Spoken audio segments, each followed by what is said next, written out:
Okay, excellent. Okay. Oops, hold on 1 second. For some reason, I just lost that. Okay, there we go. The meeting is called to order and recording may begin.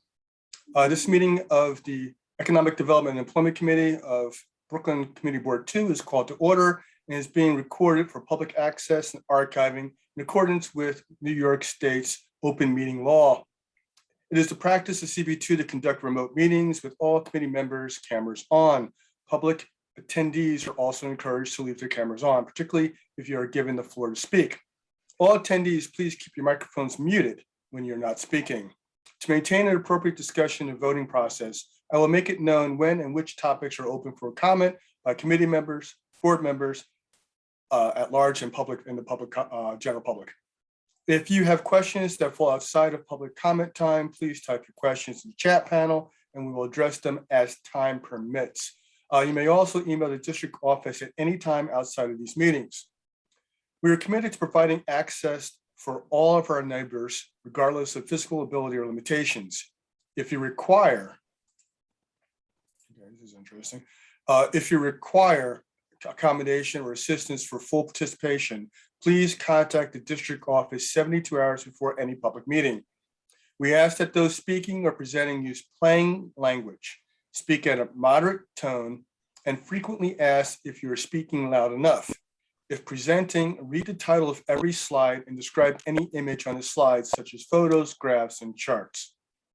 I'd like to now have the committee secretary now conduct a roll call. Okay. All right.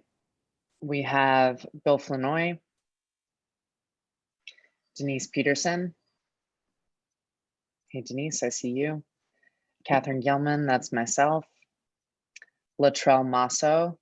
Latrell, I see you in our screen. Oleg Geyser. Here. Oleg, I see you, great. Lindsay Einhorn. I don't see Lindsay yet. Oh, she just popped in. She's popped in, perfect timing, Lindsay. Ciro Scala. I see you, Ciro. Ronald Cohen. Here. Great, thanks, Ron. Maisha Morales. I don't see Maisha yet. Clenita Medley. I don't see Clenita yet. Celeste Staton. And Kate Yearwood Young. Okay, Kate is going to be late. Okay, Latrell is going to pop in and out. Okay. For the commitments. This is an off Tuesday, so people have previous commitments on Tuesdays, the second Tuesday in the month, because the election is on the first Tuesday. So I understand that some of the committee members won't be able to make it tonight, or will be late, or will have to leave early. Okay, so can I have a motion to approve the agenda? So moved. Okay, second, that was Ron Cohen. Ciro seconded. All in favor? Okay, thank you. Looks like it's unanimous. Some of us don't have our cameras on, so we'll just go with that. No one disapproves, correct? Okay, that works. Okay. Hope everyone got a chance to look at the minutes from October.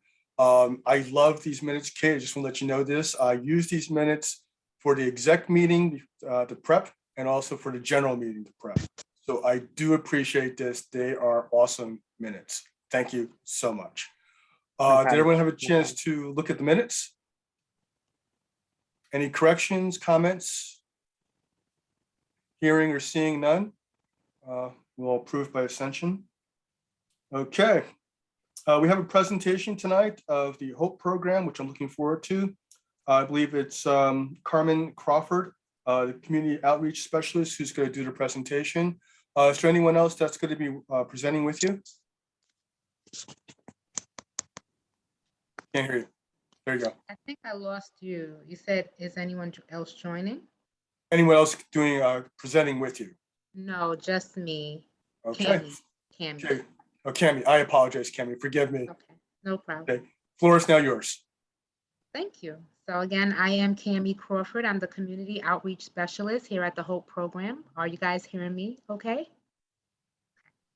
I'm the community outreach specialist here at the Hope program, and I am here to present to you just some information about the programs we're offering currently and answer any questions you guys may have. So I'm going to share my screen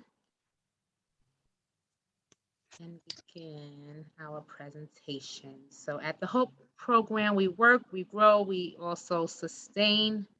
We do have two locations. One is in the Brooklyn location in the Smith Street, J Street area, and the other is in the Bronx in the Hunts Point area.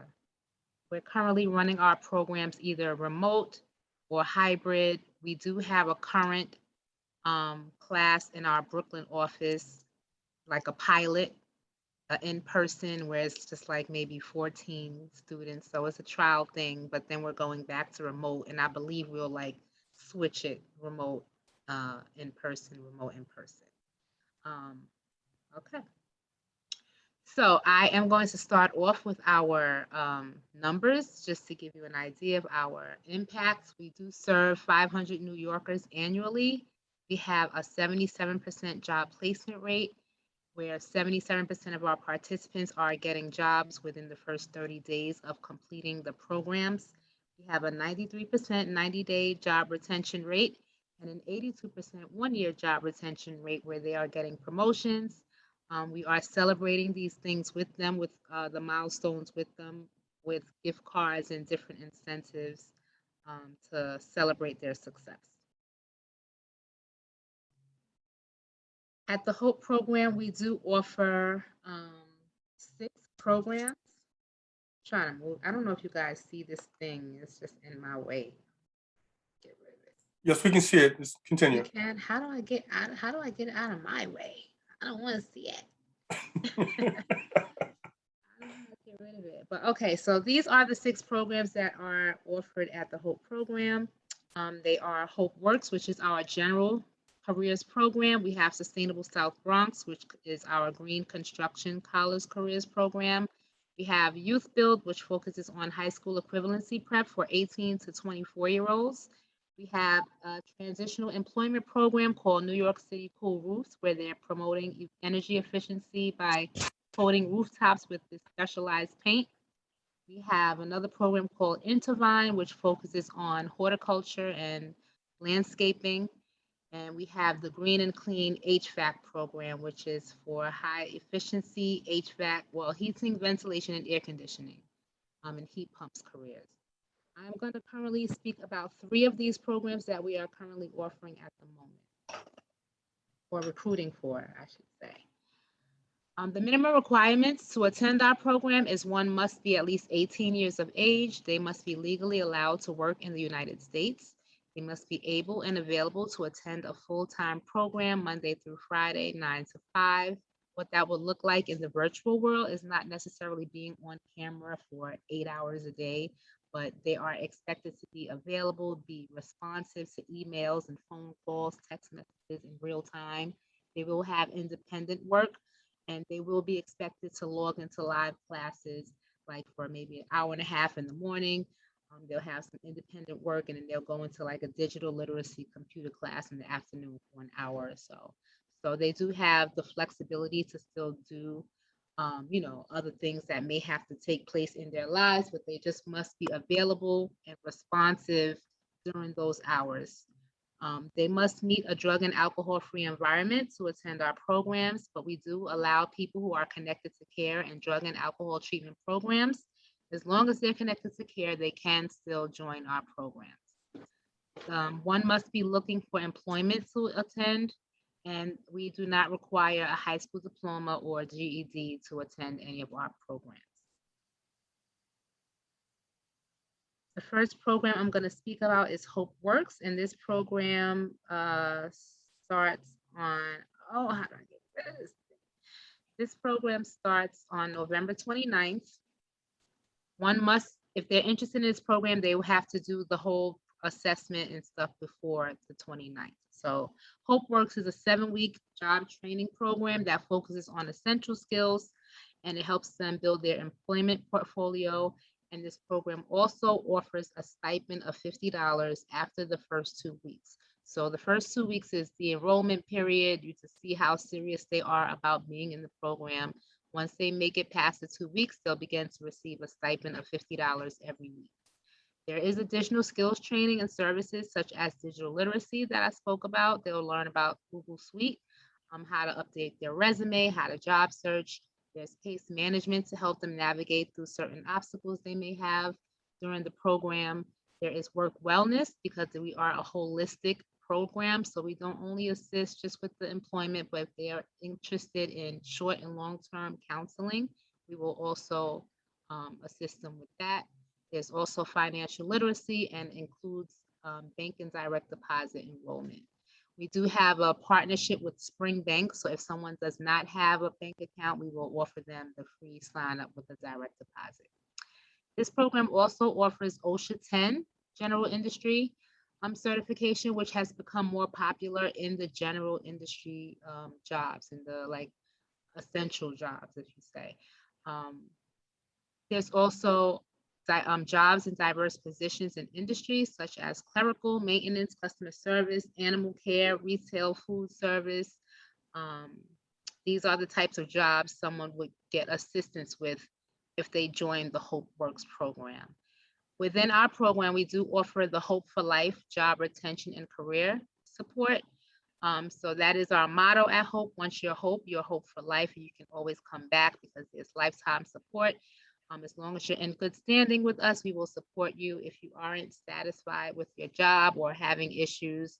And again, in good standing, we will assist you with finding another job. So even if they want to share good news, if they want to start a business and maybe pick their instructor's brain, they can always come back or reach out to us and we will be here to support them. The next program I'm going to speak about is Sustainable South Bronx, which is also called SSBX. This program is going to be remote or partially remote, and it starts January 10th, 2022. Of course, you would have to apply and do all the processing before that date. The Sustainable South Bronx is a 12-week career training program. Again, part remote or fully, depending on where we are by then. But this is for people interested in construction and building maintenance. And this also gives the $50 stipend after the first 2 weeks and they become enrolled. They obtain 9 industry certifications within this program that include OSHA 30, OSHA 10, flagger, scaffolding, and more. And they have an opportunity to obtain advanced certifications such as asbestos, HAZWOPER, air sealer, and multifamily building operator. There's also those same digital literacy, work wellness, financial literacy, the short and long-term counseling, the bank deposit stuff is all included in all of our programs. So they will also get that within the 12 weeks. And they also have access to Hope's network of employer partners in the fields of green construction and maintenance. They get the same Hope for Life job retention and career advancement support that includes the incentives for reaching the milestones on their jobs, like the 30 days, the 60 days, the 90 days. We do celebrate those with them. There's other advanced trainings, there's tax preparation services, and so much other things if they're interested. I believe I only had 10 minutes and we have so much information, so I'm trying to go fast. Is everyone still hearing me okay? Yes, fine. We hear you perfectly. Okay, cool. So now I'm going to talk about Intervine, which is going to be a hybrid training. This training starts January 17th, and it is a 10-week transitional employment program for unemployed New Yorkers who's interested in horticulture, green infrastructure, and the clean energy sector. This program has additional skills and services that include horticulture and green infrastructure. There is like a week of environmental literacy. There's the digital literacy, the work wellness, the financial literacy, and some contextualized construction math training. This program has paid hours for $16 an hour, so they'll earn that for 25 to 30 hours a week. They will get at $16 an hour. This program is hybrid, so they'll have 2 days of virtual training and then 3 days of in-person or on-the-job training in the community per week. This program offers 7 industry certifications that include the OSHA 40, which is the OSHA 30 with the SST, which is the 10, which makes it a 40. And then we have the scaffolding, the flagger, and so many others. There's preparation for jobs in the green sustainability industry, such as construction laborers, porters, janitorial positions, and landscape laborers. And this program as well gets the Hope for Life job retention and career advancement support, where we check on them, see how they're doing on their jobs, see if there's anything they need, and keep them going forward. For this particular program, applicants must be fully vaccinated to participate. So safety guidelines for this program are requiring the vaccination. The deadline to apply for this program is December 22nd. So if anyone is interested, that would be when they would have to do this, because there's something called tryouts for this particular program before the finished process. So that's why the deadline is so far, because after tryouts, then they have to do the admissions process, then get in the class by January 17th. So that is our Intervine program. And next, we have our toolkit for successful employment. This is what we feel we equip our participants with to prepare them for the workforce. We give them some workforce readiness instruction. They get the digital literacy. There's some on-the-job training. They'll obtain industry certifications. They'll get the work wellness component, some environmental sustainability. There is job search and placement assistance. Once they complete, they'll have access to our employer and alumni networks.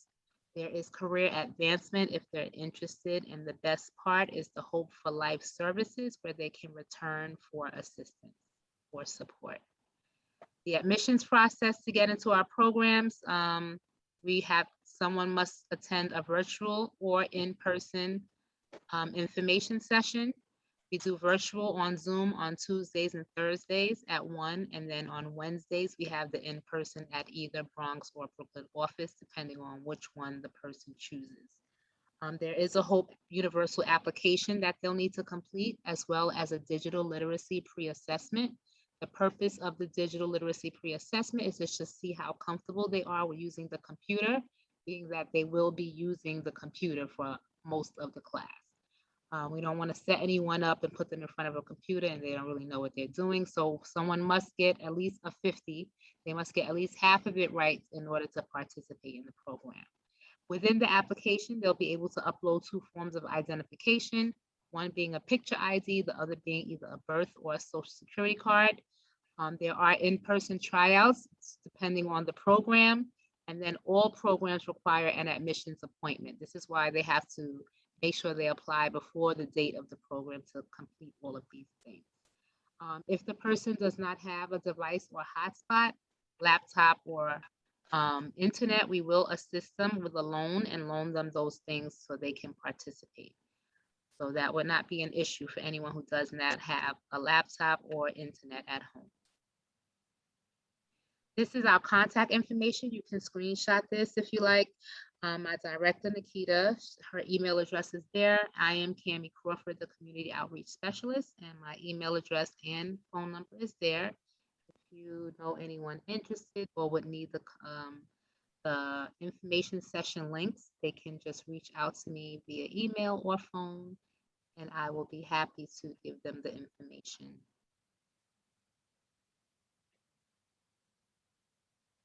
And now I will answer any questions if this is the time for them. I'm gonna stop sharing my screen.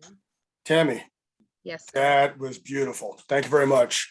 Thank you. The committee has been looking for services of this type for quite some time. This is basically ground up, which is what we're looking for. We like the fact that, well, at least I like the fact, okay, that, well, let me ask you a question. Why are you limited to 500? It's not limited to 500. That's just what the statistics were. That's just what the statistics are. Okay, so is it, if you were to get additional applicants, how far could you go? I mean, are you limited by funding? Let's go. I don't think I'm the right person for those questions. I really don't know. Maybe Jennifer Mitchell. Jennifer, yeah, should have been here. No, we don't. There's no limit. That's just what the statistics are. We served 500. That's just what they were when they made that chart. We have served 500 for that year. So it can go over. We can serve 5,000 as long as they're willing to do the work. We will assist them. They can join the programs. Okay, As long as they're remote, I should say, because of course, in person, there's, a cap with how many people can be together. Good, So because of we're COVID. doing the hybrid, with some programs, because some stuff requires them to actually be in person when it comes to like the construction certifications, some of the landscaping stuff they have to do in person, but for the most part, it's remote. So as many people can be online in a Zoom, I'm assuming they can have that meeting.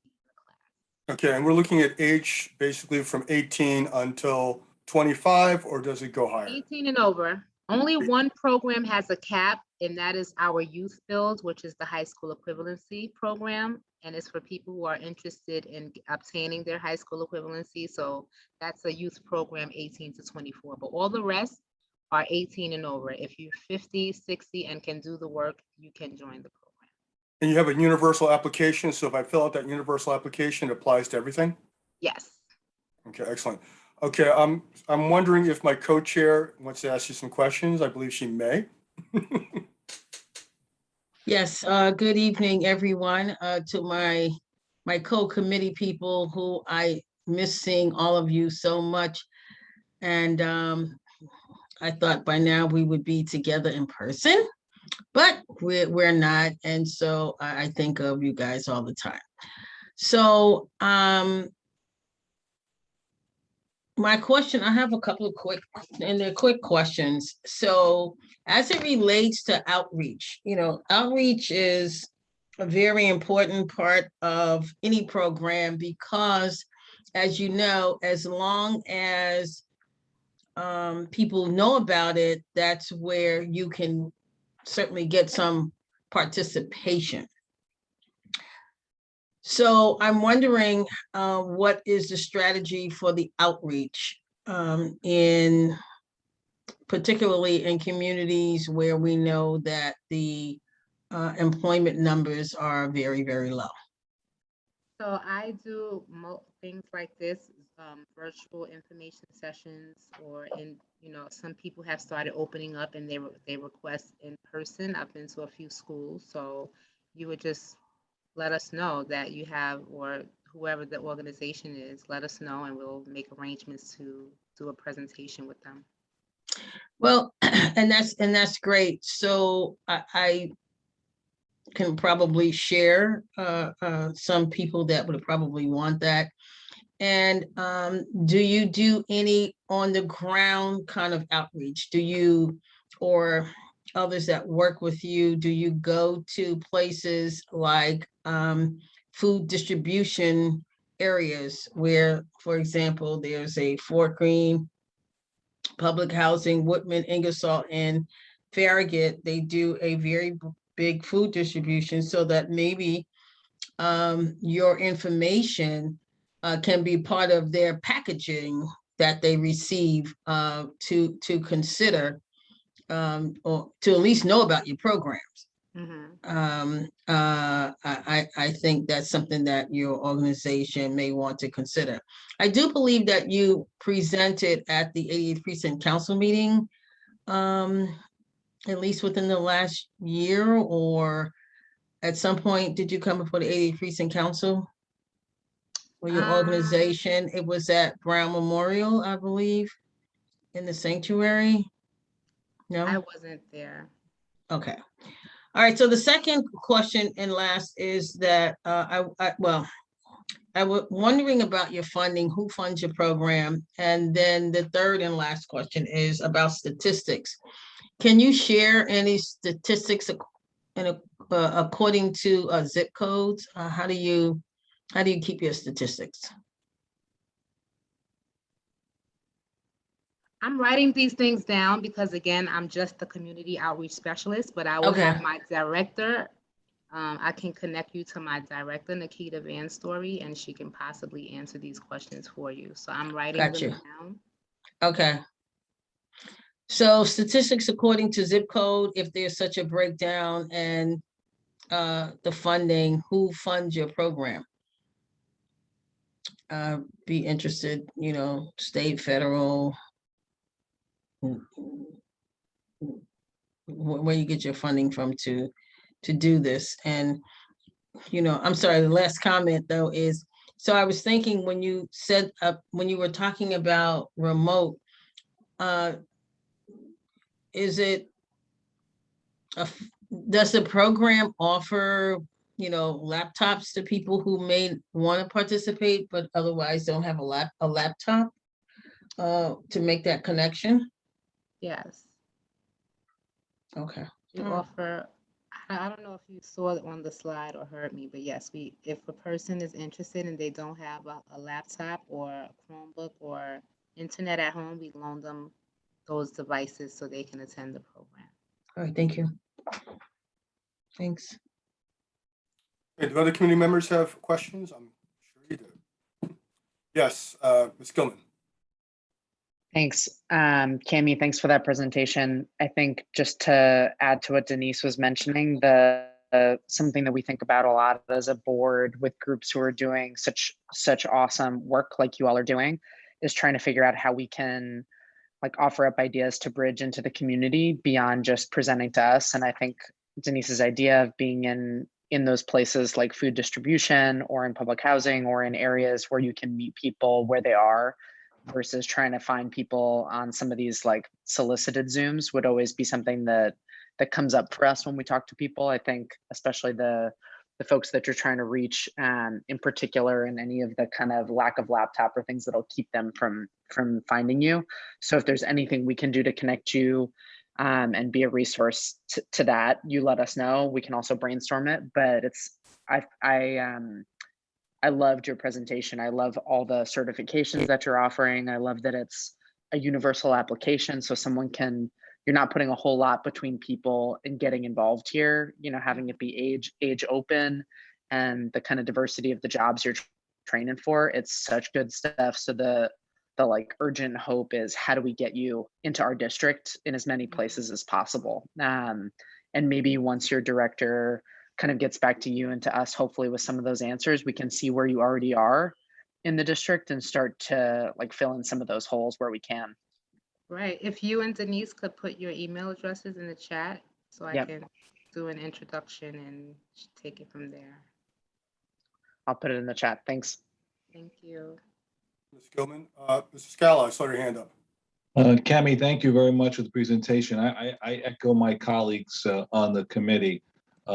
What you're doing is really a terrific job as far as from the ground up, which I think is what we need to do.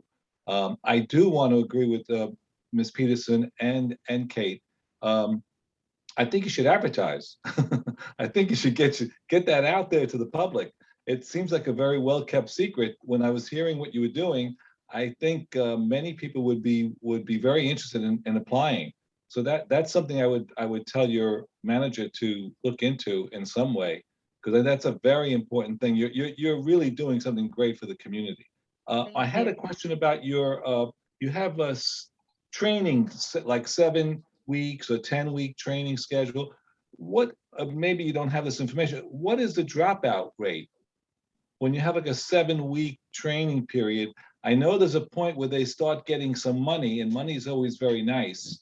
So I'm just wondering, do they continue or do they drop off dramatically at some point? So some people drop off. So when you're recruiting, of course, you have to recruit double for the drop off, right? Because it's everything is the numbers game. So I don't have exact numbers.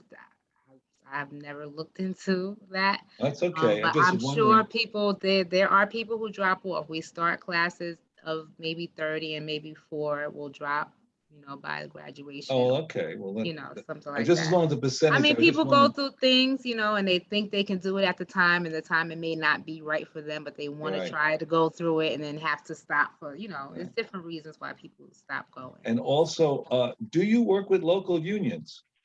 Do the unions cooperate with you?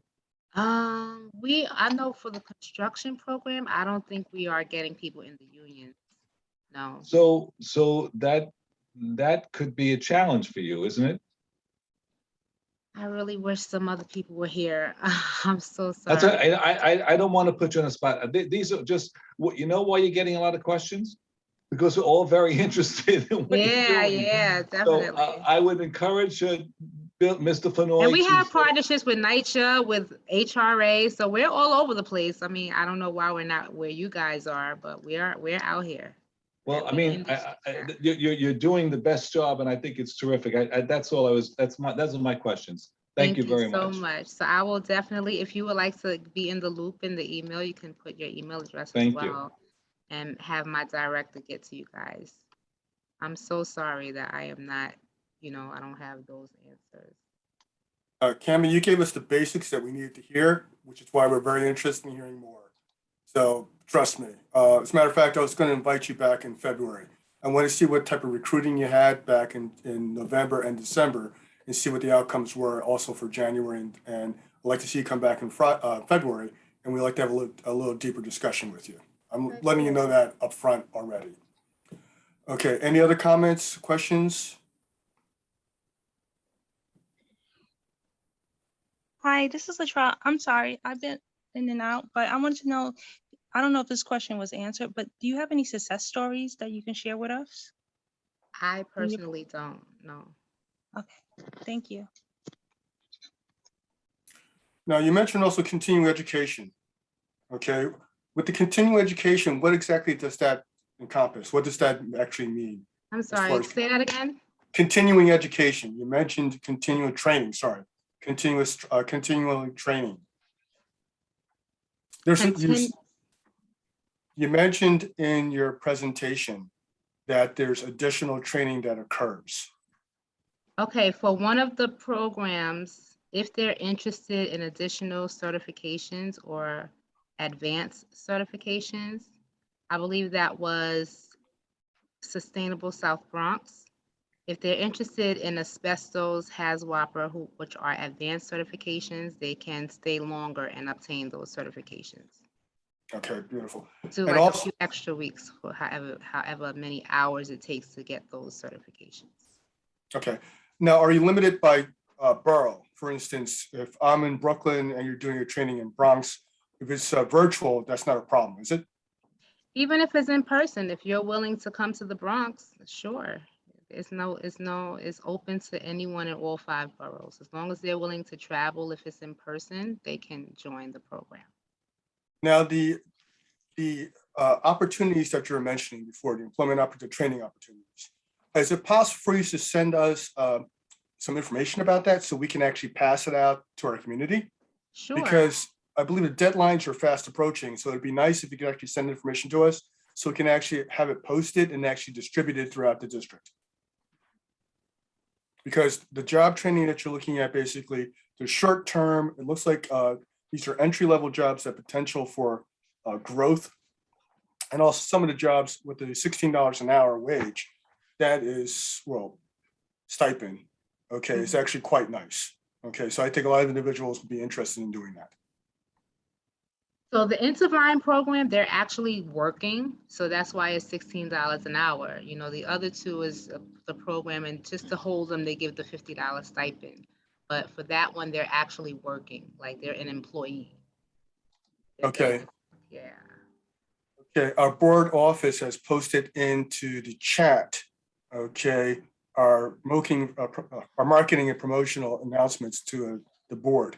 So if you can copy that down and send that to the board on a regular basis, we can then post it throughout the committee, the district. Okay, I'm sorry, Ms. Gilman.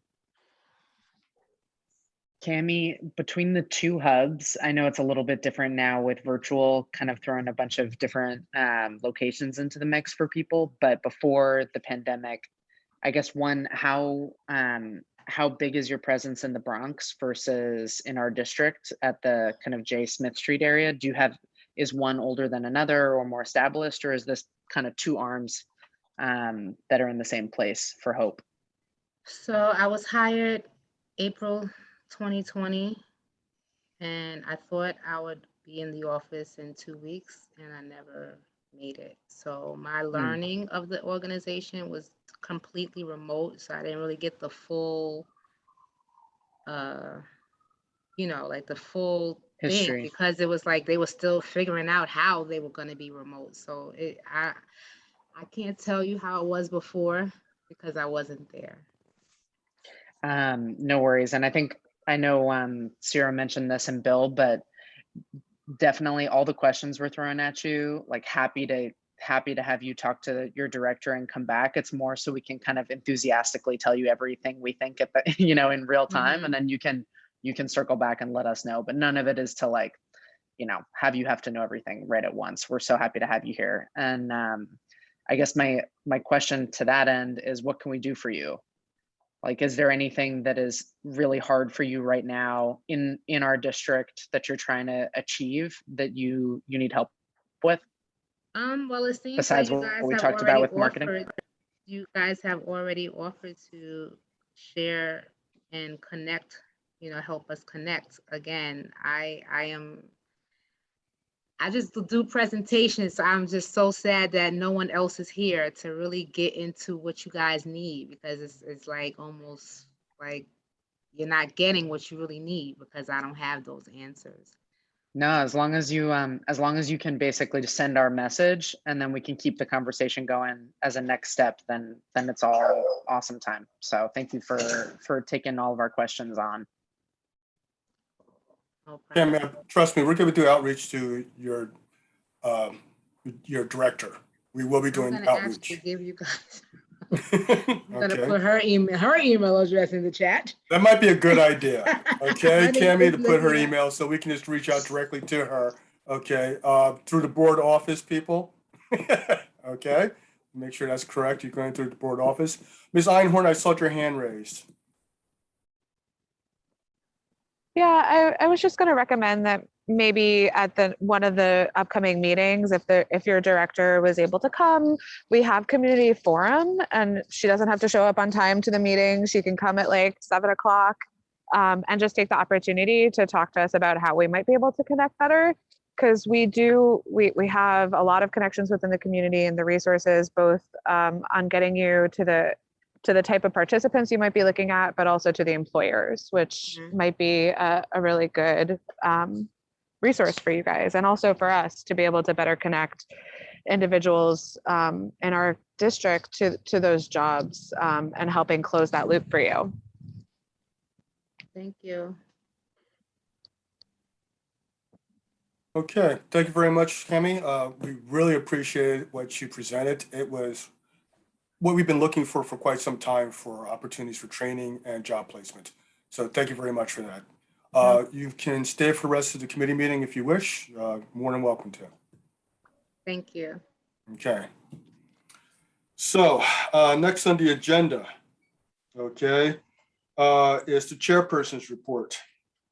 Okay, so what we're looking at right now, or what I did so far, is currently last month we just talked about the schedule change of the meetings across the board for all of the different committees. At the executive committee meeting, we discussed this. There was no objections to the changes. So what I believe we're going to be doing is come January, we're going to start with the new schedule for the committees. If there's any problems or any issues and you hadn't had a chance to actually make any comments, now is the time to do that before we finalize it. But for the most part, it looks like January is going to be the time that we're going to start with the new schedule changes. Chair Okay. Flournoy, the full board vote on the schedule change is actually tomorrow at the full board meeting. Yes. Okay. Thank you, Tia. Bill, can you remind me what is our committee's new schedule? Proposed new schedule. Proposed schedule is third Tuesday. Oh, Third or second? Third Tuesday of the month.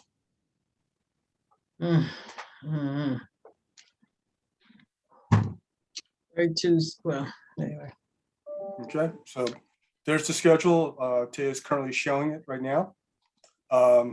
Everything's been changed around in accordance with some of the timing of some of the votes that have to be done, particularly land use.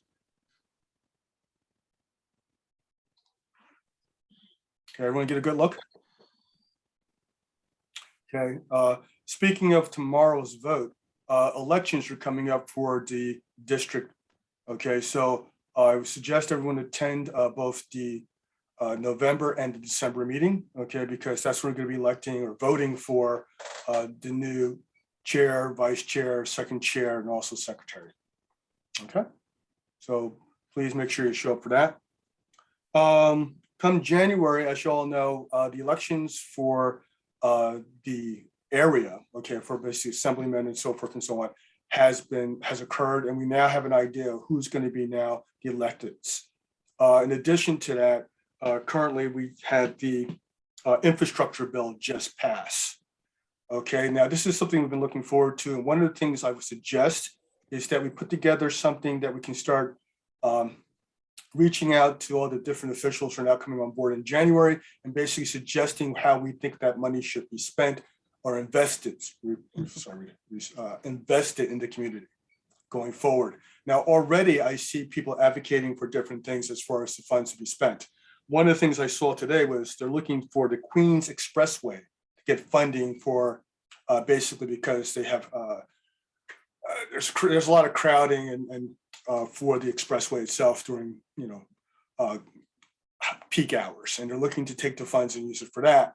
We need it in our district for the cantilever, for the BQE. Okay, so we need to start advocating the funds be given to that, and also for other things that we suggested. For instance, currently right now we're looking at the district statement of needs. We need to not only have the district statements of need out there, but we need to suggest why we think it's important, how it will help the district, and how it would help the individuals within the district. I think that's something that's important that we actually have, so we can give bullet points to the elected officials, okay, on why we think this is needed and how they can actually look at it in such a way where it's not too wordy for them, but it's just bullet points so they understand very quickly, very essentially why we think these are needed and why we think it's needed now.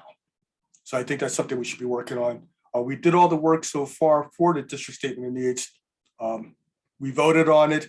Things have been a little different than normally. Traditionally, when we had the district statement of needs, what would happen is the different chairs would step forward in front of the full board and basically give a presentation why we think these things should be priorities.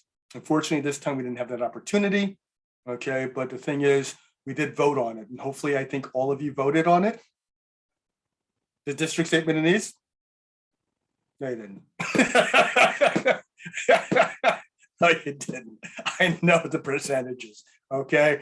I wish you had all voted. Okay. But it is what it is. Okay.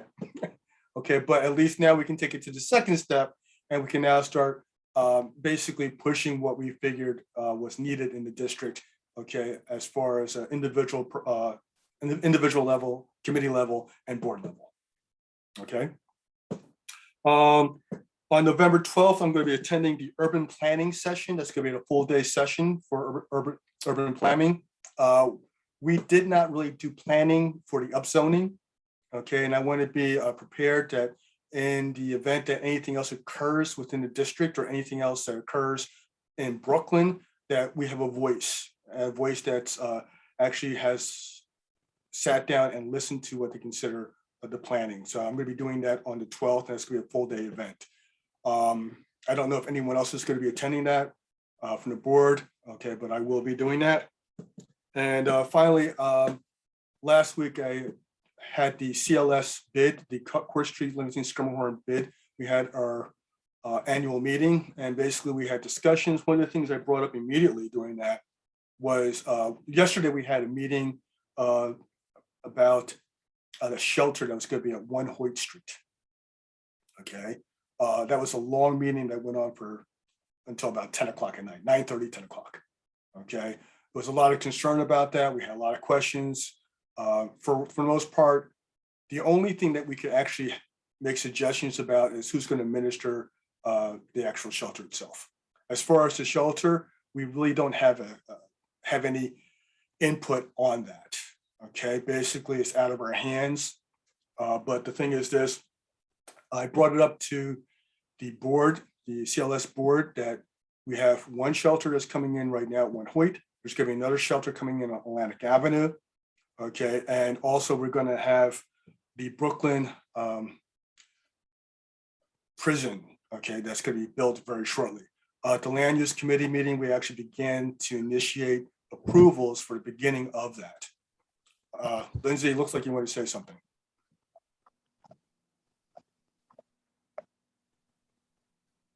Okay, so what that's going to do. Sorry, Bill, I hit the button by accident. Okay, no problem. So what that we're looking at basically, as I'm mentioning it to him, is when the construction begins, okay, those streets by the Brooklyn Borough Prison, for lack of a better word, they're going to be probably shut down, okay, for construction. Okay, and how is that going to affect our district? Both with buses who actually use those throughways to actually come into downtown, and also with local traffic, especially on Atlantic Avenue. Atlantic Avenue is already a mess, okay? So I don't know how this is going to affect us. Also, what we're looking at, in addition to that, is we're going to have additional meetings in regards to the other, they're not really shelters per se, but literally they are men's shelters. Okay, so there's going to be other hearings about this. So we're going to have input about that because we're getting quite a few of these in our district. And it seems to be an abnormally large amount considering where they can also be built instead of just in here. And basically that's it. Okay. Any questions, any concerns, anything else that you might want me to bring up later on? One question, Bill, Yes. because I know you're in on land use meetings also, so this may be a bit tangential, but just thinking about with the Brooklyn House of Detention, I know the jobs related to that are going to fall under Department of Corrections unionized jobs. But I remember last year when we were in all those, or 2 years ago, in those big meetings about this that were so contentious and talking about impact on the community and how we can try to, from an employment standpoint or a job standpoint, think about everything from the kind of construction to the retail jobs that might be in and around that place. I'm wondering if that's an ongoing conversation as they talk to land use at all, or if this is just kind of permits for the scale of this build and street zoning stuff. I'm wondering basically if our committee can be in conversation with them at all at this stage. Thank you. That's a good point. I'll bring it up. The initial conversation we had at land use was the initial thing they're looking to do is in the courthouse. They're looking to actually have a passageway, because what they're going to be doing basically is they're going to be using the prison as a holding area for prisoners to go into the courthouse. So what they're doing right now is they're opening up the van. There's going to be a van that's going to come into the prison courtyard. So what they're doing right now is they're setting up the gates for that, okay, and also there's going to be a police guardhouse. Okay, so what they're doing is they ask permission to start that construction. Okay, so literally what we basically were doing, we were voting to approve the construction. Okay, so that's about to begin. Those are the first steps to start that. That makes sense. I wonder, Bill, as we're thinking about Department of Corrections, thinking about this house of detention differently. I remember them obviously presenting it as a much more like integrated job training, different version of corrections than we've seen as a way to lobby support here. I wonder how we can become a part of that conversation on the employer side as well. So if they're looking at having associations with the local bid for job training and placement for persons who are in the Brooklyn House of Detention, I'm guessing they're brokering like all those relationships in real time with how they're gonna do kind of on-site and off-site job training for persons at the House of Detention. I'm just wondering how we can basically like put our hands up that we should be a part of those conversations or have them talk, in whatever way is appropriate to us.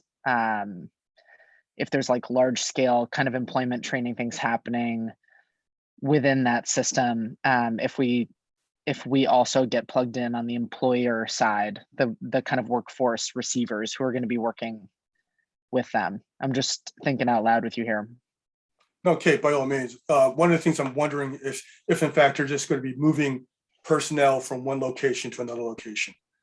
For instance, if they're going to be Yep. shutting down prisons, they may just simply move those individuals to another location. Definitely, I'm thinking more less about I know they're going to kind of change the scope as they close Rikers, and it'll be a different kind of number of beds that we're having. But I think when I'm thinking about their presentation last year and talking about the reason for expanding this detention center, housing people who are from this area, to keep them in this area, to be able to reach their family and their lawyers and all the reasons you do it. Also, a part of that is basically making sure that there's less recidivism and that there's training for jobs on the other side of that. So I have to imagine Department of Corrections has had a lot of pressure on them to lay out a plan for how they're going to do job training and education programs. And I guess I'm wondering how we can benefit beyond just the house of detention, how we can try to like widen that impact if they're hosting any big kind of employer opportunities that were kind of always in that pipeline for persons not just in the house of detention. Okay, I'll ask the board office if we can do outreach to actually have a presentation here to Yeah, actually discuss that. That would be a good discussion since they are moving forward. yeah, just in case they're bringing a lot of power to the community in that way. Ms. Einhorn, you saw your hand raised. Yeah, I have 3 of my own things, but I also just want to piggyback off of what Kate is saying, that I think it's a partnership with Health and Human Services Committee. I'm sorry, HES Committee, because they're going to put out RFPs for social service provision, and it's about connecting local CBOs to those RFPs so that we're providing services locally to people who are living locally. And then, so I have 3 questions for you, Bill. Do you want me to ask them all at once or one at a time, or? Well, it's up to you. I mean, are they all linked? No, they're all completely separate. Okay, so one at a time. So the advocacy of the district statement of needs and to the new electeds, I'm wondering if there's a conversation happening at the executive committee level so that we have a cohesive strategy rather than a committee by committee strategy. I think our chair has already begun those conversations. I was on the street the other day and happened to see him having a conversation for lunch with one of the electeds. So I believe he's already beginning the introductions. Okay, and Tay is saying, feel free to bring that up I will be doing that at the executive meeting. At the general, okay. And then I'm sorry, I'm trying to my own question. So you had talked about the meetings that you were attending. Last year, we had discussed that all the meetings for the district for the bids and also for some of the CBO boards are not being covered, and that they couldn't be covered by just the chair and the office. Is that still the case?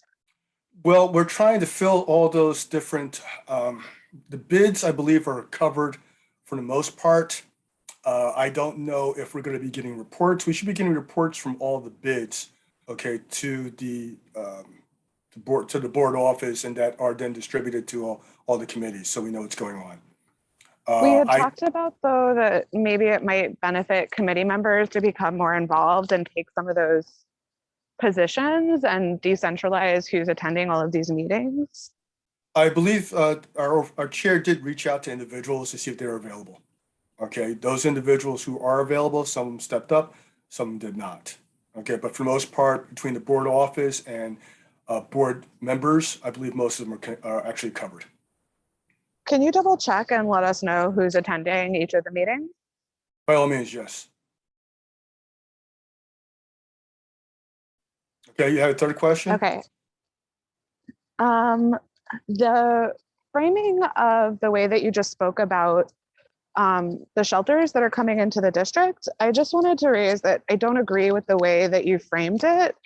I think we should be really careful and think about and perhaps create a statement from the board on our position, because I think that it's a very complicated issue, that there were points for and against last night, and that there are people in the committee, the board, and in the community who are both for and against this for a lot of really complicated reasons.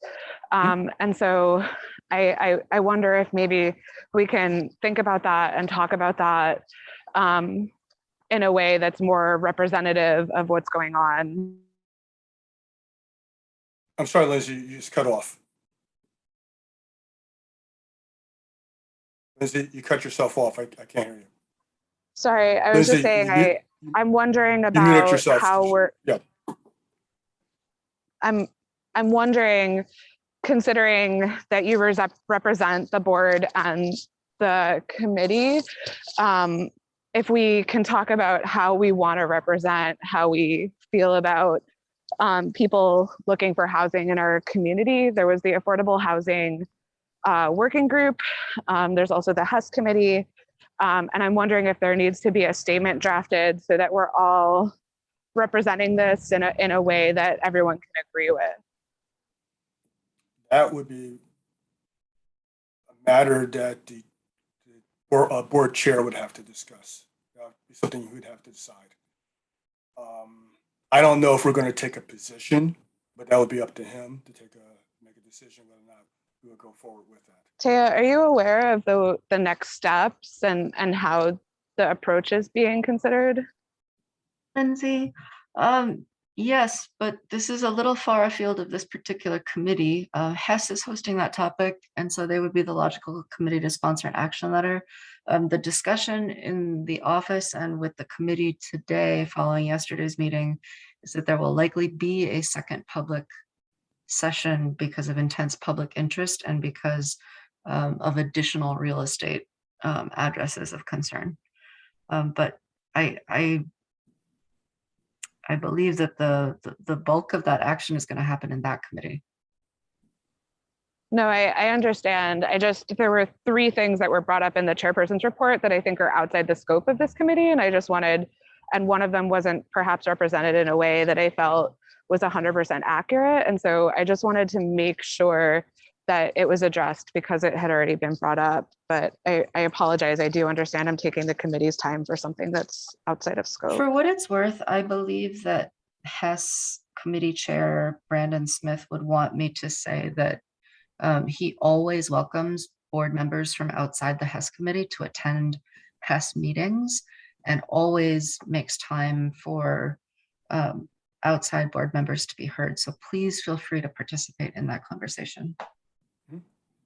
And Ms. Einhorn, I only brought that up because that was discussion that we had at the CLS board.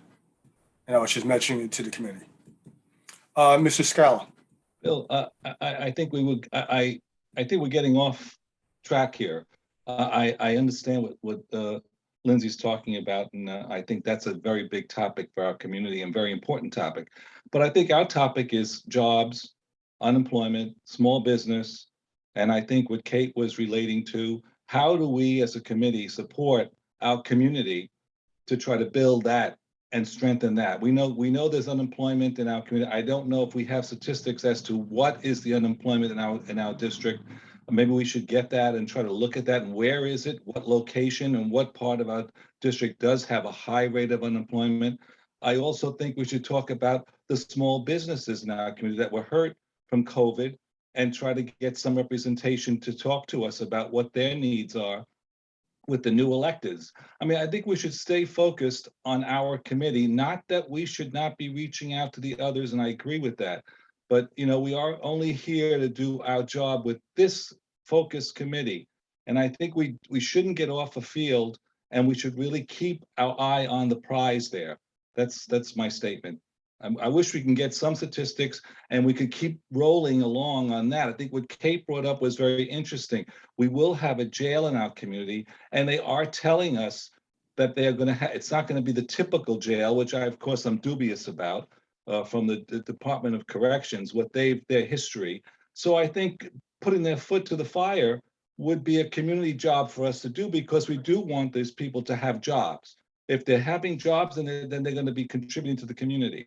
So I think that's something that relates to us. The other part, the shelters is another issue. It's a broader issue, and I'm not sure we should be focusing in this committee on that. We should ally ourselves with the other committee, but not focus on it. Mr. Scal, I totally agree. I totally agree with your assessment. That is not, we are basically economic development and employment. That's what our committee is about. Okay, the other issues are just issues that I mentioned at the CLS bid. Okay, I brought that up as a topic at the CLS bid, and I just mentioned it to the committee. That's not something that I think this committee should actually take on. I was just mentioning that this is something that was brought up at the CLS bid because at the CLS bid, this does affect that business improvement district. And that's why I mentioned it at that location. Not that this is something that this committee should address. That was just something that I mentioned at the CLS bid because that affects them. Okay, so that's the only reason why I brought it up. Hess, okay, Mr. Brandon Smith is doing he's on top of this, okay? And there's no reason why he doesn't need us to actually get involved either. He's handling this very well. And I believe the board office is also involved in this also. The suggestions about the Brooklyn prison, for lack of a better word, okay, is basically something that we should address for jobs. I also believe that we should also look at other situations, like you said, as far as how we can help out the restaurants, the small businesses, all those in those areas that we put down in the district statement of needs. Okay, we put these things down in the district statement of needs, and that's the things that we should be focused on. And that's why I brought up the district statement of needs and why we should advocate for what we suggested in it. Ms. Einhorn. So one of the things that the HES committee has been doing is talking about the COVID statistics at the top of the agenda during each meeting. I'm wondering if we should look to do the same for unemployment numbers and for impact numbers on the recovery, so that we're keeping ourselves updated, but also informing members of the community as they visit our community board meetings. That's a good suggestion, Ms. Einhorn. I love that. Do you know a way of doing that? I do. I mean, I have a bunch of the sources from the research that we were doing for the district statement of needs. So why don't I come up with a list of the statistics that I have the sources for? And if other people want to contribute, we can circulate it by email and have it prepared as a presentation for the next committee meeting. I would appreciate that, Ms. Einhorn. Mr. Scala, you're muted. Sorry, I would say that every time we have a meeting, that would be terrific if we could look at the unemployment rate or those statistics regularly to guide, see where that's going. That's a very good idea. Yeah, meeting to meeting, we can also show some numbers are updated monthly, others are done quarterly or annually. And so we can do comparison charts to show trends from meeting to meeting. Thank you. Ms. Gilman. Lindsay, I think that's such an awesome idea. And I think it's a good exercise for us also to stay grounded. Like we're talking about how quick things can kind of float around. If at the top of every meeting, including the presenters who are with us, hear those stats, I think it puts us all on the same page, which is such a good place to start.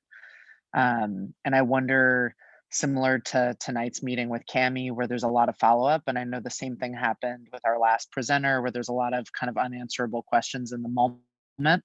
But where we're all really enthusiastically involved in that conversation. If maybe we set that as a follow-up agenda item in the meetings that follow, because I know we're not all on the kind of information that ends up coming back to the board office or to the chair, basically to answer those questions. So without taking up too much meeting time, I wonder if we can basically tie up that meeting prior, if there were any really like I'm sure that could fold into chairperson's report or something casual, but I imagine from what we talked about with Cami tonight, a bunch of things that this committee would want to know, as of December, whenever we're here next, if her director is able to answer them.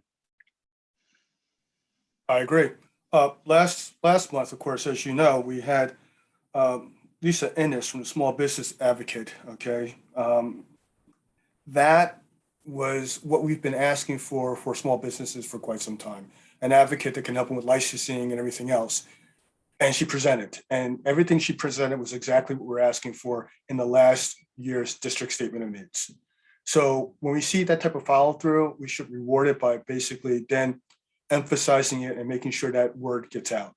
Okay, because it just begun. I believe her office just began work in June. So it's relatively new.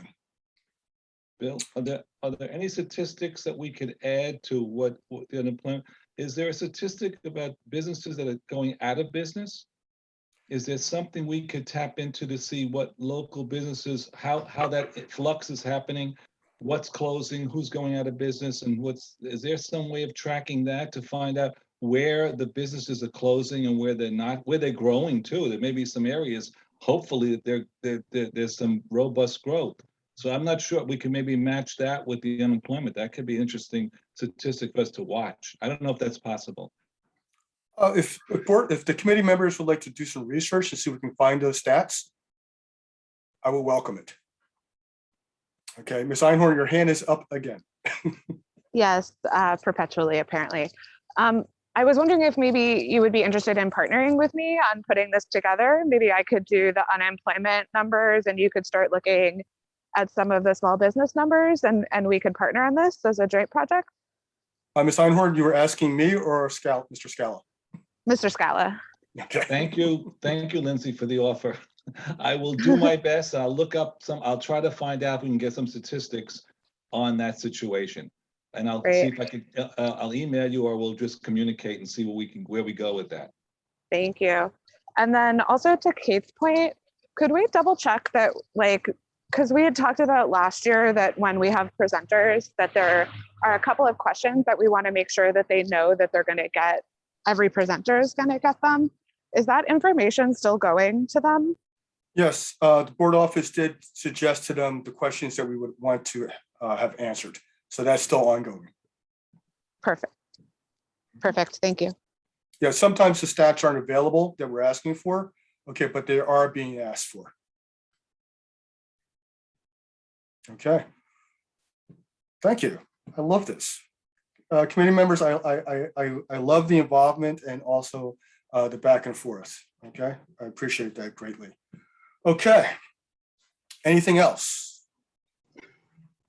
I just had a comment on the statement of needs, the district statement of needs. We talked a lot back in the spring about how to get the community more sort of on board to help us advocate for some of these policies, like engaging some of the nonprofits or various other organizations that might help us advocate for these priorities and provide support for what we end up with at the general board. So I just wanted to bring that up again because it seems timely in terms of now sort of presenting the final recommendations and sort of getting some support behind them.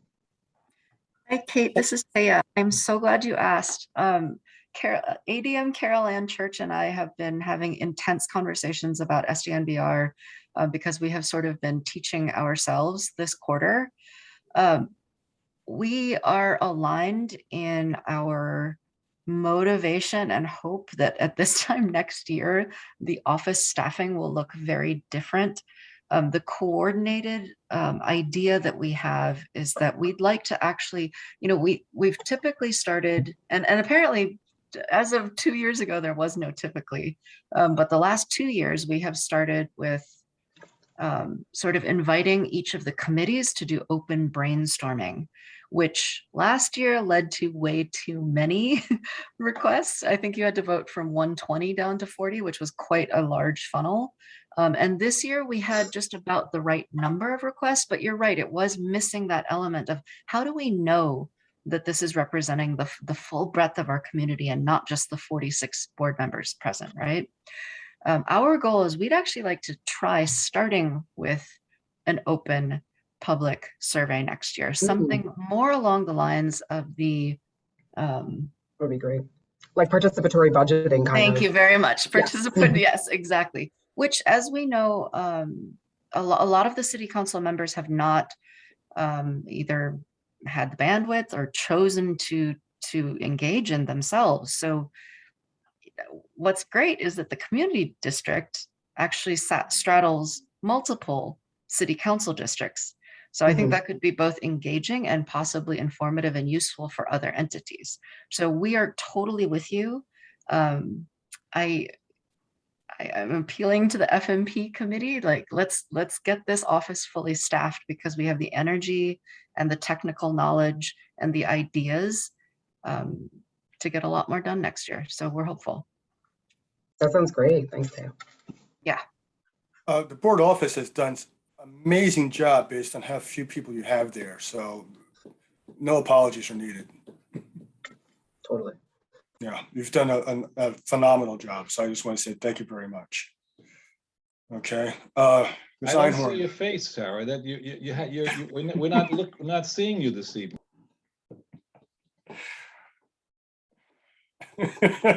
Yeah, you know, Yeah. okay, thank you very much. As we have a protocol here that when you do speak, you have your video on. Ms. Einhorn. Taya, so I applaud that. It's just a beautiful idea. And I also just wanted to bring up again that we had talked about at our last meeting too, about making sure that we had forums specific for stakeholders. And so one of the things we talked about last time was making sure that we do annually the bid roundtable, and also do a nonprofit roundtable as like this committee's kickoff. And I'm wondering if there's something similar for the other committees as well, where you get invested stakeholders to do the committee meeting where you're kicking off the conversation within the committees. Yep, also a good point. So the stakeholder roundtables were purely just personal interest and inspiration last year. But I think that there probably is, we should talk about when is the strategic time to have those conversations happen. And I guess that's a question for you all to answer. When is the most strategic time for you to have all of the bids come? As far as we're concerned, you know, FY23 is done already. The votes are in. So this is the beginning of FY24. So between now and next September, when the next vote happens, when is the most strategic month to hear from the bids? I mean, I would just I'm sorry. Okay, what I've noticed is that we probably want to have the bids meet before summer recess. That is a tricky question, isn't it? So the summer recess is such the timing of it is so interesting. And frankly, I'm not so sure, given the availability of remote meetings, if they're still necessary. But how do you want to, what's the strategy of the before and after summer break? Well, the idea basically is the summer break was, yeah, it was actually for us, exactly. But the idea basically— this committee tends to work through the summer break anyway. But so does the exec committee, okay? Okay, so what we're looking at probably is April or May would be the best time to have the bids meet with us. Because that would give us time to hear the bids and also then have a committee meeting afterwards to discuss what the bids actually brought to our attention. And then that would give us the summer to craft everything. It seems like the strategy would be, it's got to be close enough to the vote that what the bids are reporting is still current at the time of the authoring of the requests, but you've got to have enough time between that session and the vote to do some research and gather some statistics, right? Exactly. So that's why I'm saying April, May. Yeah, and that actually might be a good strategy for the stakeholder meetings for all of the committees. Lindsay, the second point that you brought up is also timely. You said something about the nonprofit organizations. So we realized, for some reason, I don't know if it's the season or just the year, but the office has been getting, and this is of interest to this committee, actually, the office always gets notices when there are filming disruptions on local streets. And there's always generally an invitation to nominate a local, and we try to be very hyper local nonprofit to receive somewhere between $300 to $1,000 community impact donation.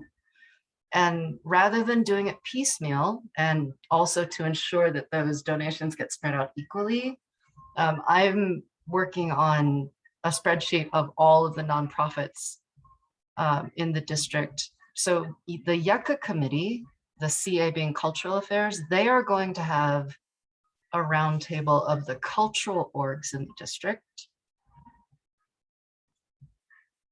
I'm not sure. I guess we'll have to see when the spreadsheet is done, how many nonprofits exist in the district that are not cultural orgs per se. So organizations like Hope actually would be one of them.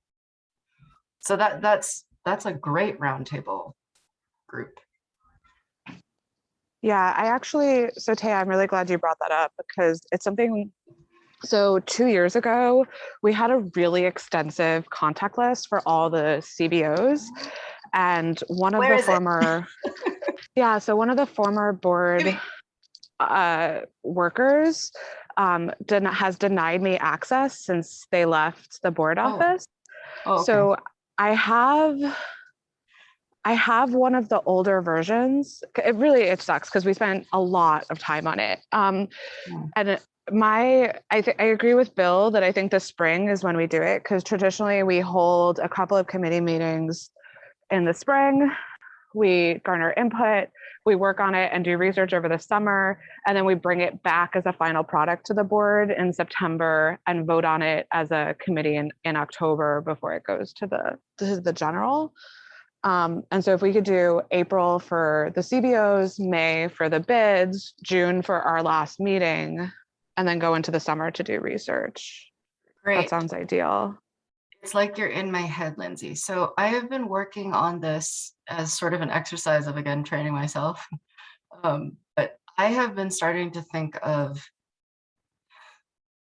the board's work in terms of an annual cycle. And this is where I've landed. This is so funny you said that. So, November and December is kind of this period of a little bit slower. There don't tend to be, I'm noticing that there aren't usually as many agencies approaching us for letters of recommendation. So this is, and we also have some annual filings that are due during this time. So I've been calling this the district compliance and board admin season. January, February is kind of learning, reflection, and strategy. The orange is anything that's coming into us. The blue is district office admin, and the purple is board business. Moving into spring, summer, district admin and office planning. This is when the annual report is published, etc. So this is a draft that I've sort of been working on, and then you see, of course, September, October is when SDNBR gets heavy. Take a look at this chart, Lindsay. I know that you tend to peek at the dashboard more than a lot of people. If you have any feedback on this particular tab, please let me know. You've probably all noticed by now, I try very hard to work in public as much as possible because we want your input and we want you to see like how we're thinking about the process. Yeah, Your brain is a beautiful thing. Yeah. You're incredible. That's good because my face is real tired. My vote for Taya, definitely. You're doing a great job. Thanks, guys. Officially, just let everyone know we're in other committee business right now. We put blood right into it. Noted. Yeah, noted on the notes. Okay, so we've had some great ideas here. While we're still, spitballing here, anything else anyone would suggest?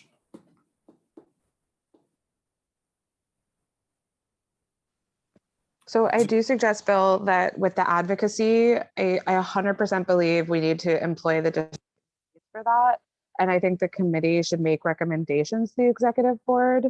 But I feel really strongly that this has to be a holistic effort and strategy that comes from the top down and not the bottom up. And so I am going to raise it at the general meeting tomorrow. Okay, by all means. And then I can bring it up at the exec.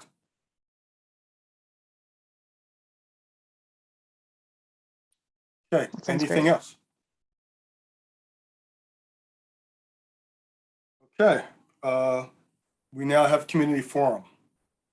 there's anyone who, from the community who would like to make a comment, you have 2 minutes to do so.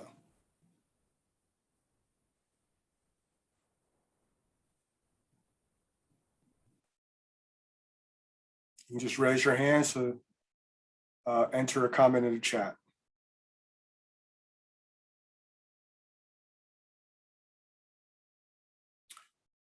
Okay, I'm not seeing anything. So with that, we now will entertain a motion to adjourn. Mr. Scala, Ms. Mueller, you cannot do that. You're not part of the committee. Mr. Cohen.